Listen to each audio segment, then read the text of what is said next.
अगर आप भी ये सोच रहे हैं कि मेरा टैक्स ज़ीरो है, यहाँ पे टैक्स है ही नहीं, तो मुझे आईटीआर फाइल करने की क्या ही ज़रूरत है, तो ये रील आपके लिए है।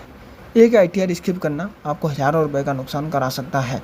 तो आइए देखते हैं कि आईटीआर फाइल ना करने के क्या क्या नुकसान या फिर कॉन्सिक्वेंसेस हो सकते हैं। पहला, late fees under section number 234 F. आपको 234 ऐप में लेट फीस एप्लीकेबल होगी 5,000 रुपये अगर आपकी इनकम 5 लाख के ऊपर है, और 1,000 रुपये अगर आपकी इनकम 5 लाख तक है। और दूसरा नुकसान, जो भी बिजनेस या फिर कैपिटल लॉसेस होंगे उनको कैरी फॉरवर्ड करना अलाउड नहीं होगा अगर आप आईटीआर ड्यू डेट के बाद भरते हैं या फिर भरते ही नहीं है।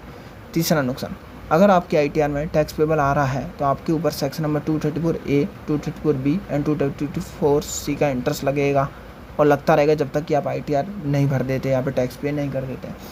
चौथा नुकसान, टीडीएस रिफंड डिले हो सकता है या फिर रिफंड मिलेगा ही नहीं। सपोज़ करो आपका टीडीएस ज़्यादा कटा है लेकिन आपकी टैक्स लायबिलिटी कम बन रही है, तो इस केस में जो भी आपका रिफंड बन रहा है वो आपको मिलेगा ही नहीं अगर आप आईटीआर नहीं भरोगे। और डिले भरते हो तो आपका रिफंड डिले होगा और इससे आपका जो हार्ड अर्न मनी है उसका नुकसान होगा। पाँचवा नुकसान, आपका इनकम टैक्स डिपार्टमेंट से नोटिस भी आ सकता है, स्पेशली अगर आपकी AIS, TIS या फिर 26 फॉर्म में 26 AS में इनकम शो हो रही है तो आपको नोटिस भी आ सकता है। Last but not the least, जो भी लोन अप्रूवल हो गए, वीज़ा प्रोसेसिंग और फाइनेंशियल क्रेडिबिलिटी पर भी इसका इम्पैक्ट पड़ सकता है, क्योंकि जब भी आप लोन वगैरह लेने जाते हो तो बैंक वगैरह या फिर एम्बेसीज वगैरह आपसे आपके आईटीआर भी मांगते हैं। तो इस केस में इनमें डिले हो सकता है या फिर हो सकता है रिजेक्ट भी हो जाए।